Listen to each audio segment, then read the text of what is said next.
Have you ever told yourself, I'll be happy when? I will be happy when I finally get that promotion. I will be happy when I buy that new car. I will be happy when I hit 100,000 subscribers. And then you get it. You achieve the goal. You buy the thing. And for a moment, you feel amazing. You're on cloud nine. But then, days or weeks pass. The new car is just your car. The promotion is just your job. The excitement fades, and you find yourself right back where you started, looking for the next thing to make you happy. Welcome to the Hedonic Treadmill. It is one of the most powerful psychological forces in your life, and it explains why getting what you want doesn't always keep you happy. In this video, we are going to break down the science of why this happens, and more importantly, give you a practical roadmap to finally step off the treadmill and find lasting contentment. Let's start with the science. The concept of the hedonic treadmill, or hedonic adaptation, was famously studied in 1978 by researchers Brickman, Coates, and Janoff Bullman. They conducted a study that sounds almost impossible to believe. They compared two extreme groups of people, lottery winners and victims of catastrophic accidents who had become paralyzed. Common sense tells us the lottery winners should be happier for the rest of their lives, and the accident victims should be miserable. And initially, that is exactly what happened. The winners had a massive spike in happiness, the victims had a devastating drop. But here's the twist.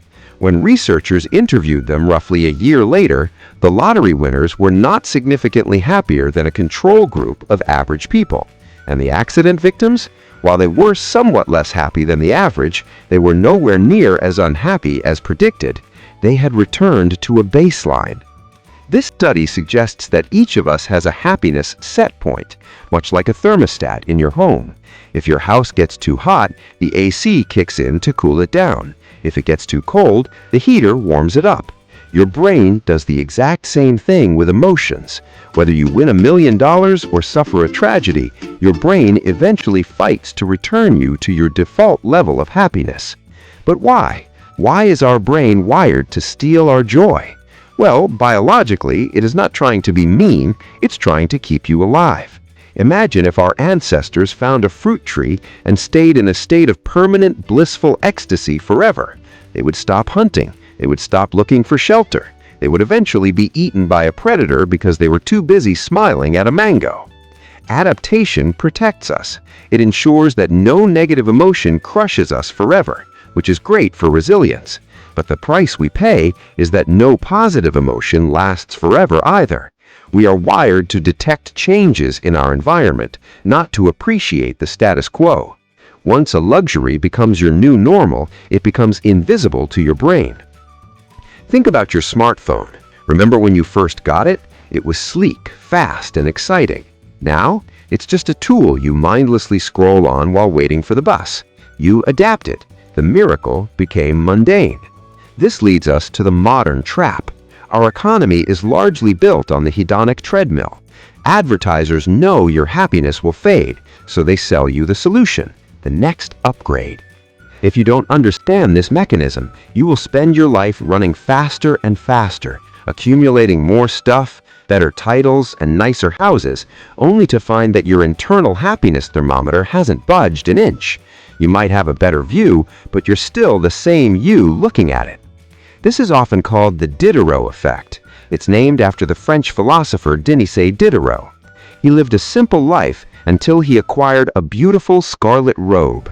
Suddenly, he noticed his old rug looked ugly compared to the robe, so he replaced the rug. Then he noticed his chair looked cheap compared to the rug, so he replaced the chair. Eventually, he went into debt, replacing everything he owned just to match the level of the new robe. He was running on the hedonic treadmill. So, is it hopeless? Are we doomed to be flatlined emotionally forever? Absolutely not. While we have a baseline, researchers suggest that our circumstances only account for about 10% of our happiness. 50% is genetic, but a massive 40% is under our control. It comes from our intentional activities. We can't change our genetics, and changing our circumstances helps less than we think. So to get off the treadmill, we have to focus on that 40%. Here are 3 scientifically backed strategies to hack the system. Strategy number 1, the negative visualization technique. The ancient Stoics called this premeditatio malorum. To reset your adaptation, you need to remind your brain what life would be like without the things you currently have. Don't just say, "I'm grateful for my house." Deeply imagine, just for a moment, losing it. Imagine sleeping in the cold. When you open your eyes, your normal house suddenly feels like a palace again. You artificially create a contrast that wakes up your appreciation. By imagining the absence of your blessings, you renew their value. Strategy number 2, prioritize experiences over things. Material goods are static. A new car stays the same every day, so you adapt to it quickly. But experiences are dynamic. A vacation, a painting class, or a hiking trip with friends offers sensory variety and bonding. Furthermore, experiences improve in our memory. That rainy camping trip becomes a funny story you tell for years. We rarely get bored of our memories, but we always get bored of our things. If you have extra money to spend, spend it on doing things, not having things. Strategy number 3, step off the treadmill and help others. Martin Seligman, the father of positive psychology, distinguishes between pleasure and gratification. Pleasure is raw sensation, like eating chocolate or buying a watch. Pleasure adapts quickly.